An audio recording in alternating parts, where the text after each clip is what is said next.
In today's video, I'm going to teach you how to get disposable email address.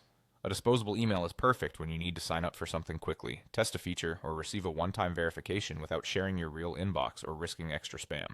We'll keep this simple and safe using a trusted, free website. Start by opening your web browser and going to Google. In the search bar, type the phrase temp mail and press enter. You'll see several results, but look for the one titled temp mail, disposable temporary email. Go ahead and click that result to open the site.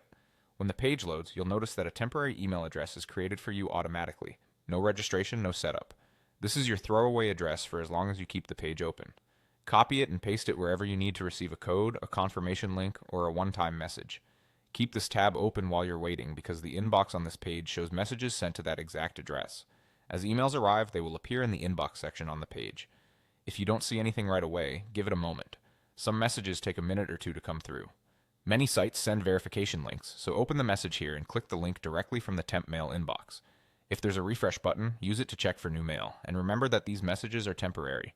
Once you close the page or change the address, you won't be able to get them back.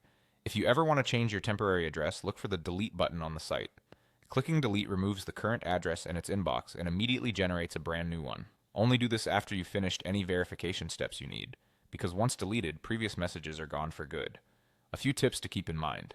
Disposable addresses are great for quick signups, but don't use them for anything important like banking, personal accounts, or password recovery.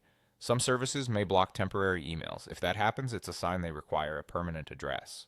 Also, if you're expecting attachments or large files, understand that temporary inboxes are limited and may delete content after a short time.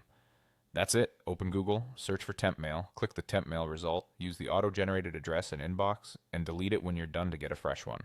Thanks for watching and happy browsing.